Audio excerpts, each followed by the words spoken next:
सभी का फिर से स्वागत है।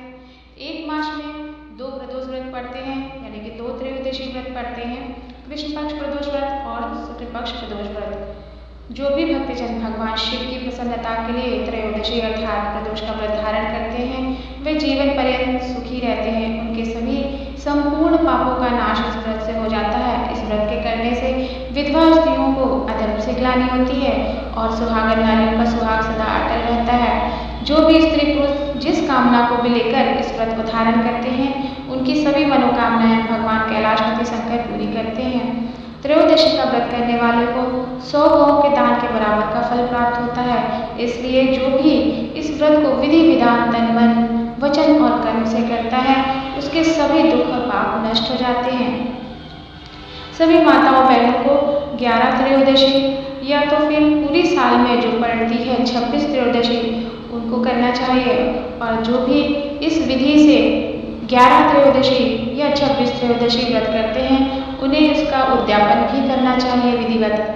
तो विधि विधान से त्रयोदशी व्रत करने वालों को सूर्योदय से ही ब्रह्म मुहूर्त में उठकर नित्य कर्म से निवृत्त होकर भगवान शंकर का स्मरण करना चाहिए।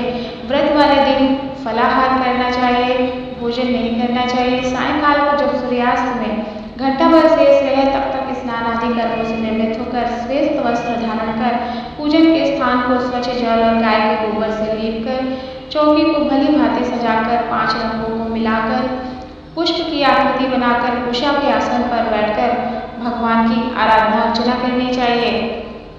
जिस भी वार को त्रयोदशी व्रत पड़ता है, उस दिन की कथा अवश्य पढ़नी चाहिए और भगवान की आरती और क्षमा याचना के साथ भगवान का यह व्रत संपूर्ण करना चाहिए। जिस भी वार को जो भी प्रदोष पड़ता है, अर्थात जैसे रविवार को प्रदोष पड़ता है तो हम उसे रवि प्रदोष कहते हैं। सोमवार वाले प्रदोष को हम सोम प्रदोष कहते हैं। इस तरह 7 प्रदोष माने जाते हैं: रवि, सोम, मंगल, बुध, बृहस्पतिवार, शुक्र और शनि प्रदोष। सभी प्रदोषों की अलग अलग विशेषता है। आज हम इस वीडियो में शनि प्रदोष की चर्चा करने वाले हैं। तो जो भी भक्तजन पद प्रतिष्ठा की कामना करते हैं, उन्हें शनि प्रदोष का व्रत अवश्य करना चाहिए।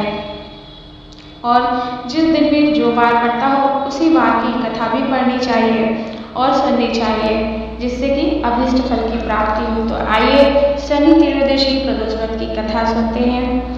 शास्त्रों पुराणों के अनुसार एक पुरातन कथा है कि एक निर्धन ब्राह्मण की स्त्री दरिद्रता से दुखी सांडिल्य ऋषि के पास जाकर बोली, हे महामुनि, मैं अत्यंत दुखी हूँ, कृपया कर दुख के निवारण का उपाय बतलाएं। मेरे दोनों पुत्र आपकी शरण में हैं। मेरे ज्येष्ठ पुत्र का नाम धर्म, जो कि राजपुत्र है, और छोटे पुत्र का नाम शुचिव्रत है। हम बहुत ही दरिद्र हैं, आप ही हमारा उद्धार कर सकते हैं। इतनी बात सुनकर ऋषि शांडिल्य ने शिव प्रदोष व्रत करने के लिए कहा। तीनों प्राणी प्रदोष व्रत करने लगे। कुछ समय के बाद प्रदोष व्रत आया। तीनों ने व्रत का संकल्प लिया। छोटा लड़का, जिसका नाम शुचिव्रत था, एक तालाब पर स्नान करने गया तो उसे मार्ग में स्वर्ण कलश धन से भरपूर मिला। उसको लेकर वह घर आया। प्रसन्न हो माँ से कहा कि माँ, ये धन मार्ग में प्राप्त हुआ है। माता ने धन देखकर शिव महिमा का वर्णन किया। राजपुत्र को अपने पास बुलाकर बोली, देखो पुत्र, यह धन हमें शिव जी की कृपा से प्राप्त हुआ है। आधा प्रसाद के रूप में दोनों पुत्र आधा आधा बांट लो। माँ के वचन सुनकर राजपुत्र ने, जो कि बड़ा बेटा था, शिव पार्वती का ध्यान किया और बोला, पूज्य, ये धन आपके पुत्र का ही है, मैं इसका अधिकारी नहीं हूँ। मुझे भगवान शंकर ने और पार्वती माता जब देंगे तब ही लूंगा। इतना कहकर राजपुत्र शंकर जी की पूजा में लग गया। एक दिन दोनों भाइयों का प्रदेश भ्रमण का विचार हुआ। वहाँ अनेक गंधर्व कन्याओं को क्रीड़ा करते हुए देखा।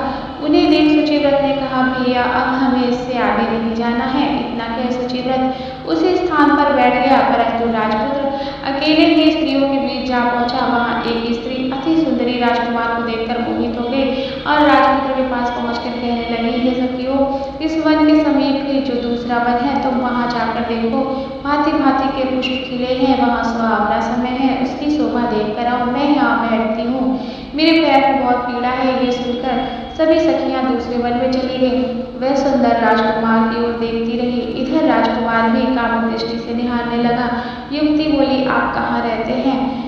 वन में कैसे पधारे? किस राजा के पुत्र हैं? आपका क्या नाम है? राजकुमार बोला, मैं विदर्भ नरेश का पुत्र हूँ, आप अपना परिचय दें। युवती बोली, मैं विद्रविक नामक गंधर्व की पुत्री हूँ, मेरा नाम अंशुमति है। मैंने आपकी मन स्थिति को जान लिया है कि आप मुझ पर मोहित हैं। विधाता ने हमारा तुम्हारा शरीर मिलाया है। युवती ने मोतियों का हार राजकुमार के गले में डाल दिया। राजकुमार हार को स्वीकार करते हुए बोले, हे भद्रे, मैंने आपका प्रेम उपहार स्वीकार कर लिया है, परंतु मैं निर्धन हूँ। राजकुमार के इन वचनों को सुनकर गंधर्व कन्या बोली कि मैं जैसा कह चुकी हूँ वैसा ही करूँगी, अब आप अपने घर को जाएं। इतना कहकर गंधर्व कन्या सखियों से जा मिली। घर जाकर राजकुमार ने शुचिव्रत को सारा वृत्तांत सुनाया। दिन आया, वह राजपुत्र अपने छोटे भाई शुचिव्रत को लेकर उसी वन में जा पहुंचा। वहीं गंधर्वराज अपनी कन्या को लेकर आ पहुंचे।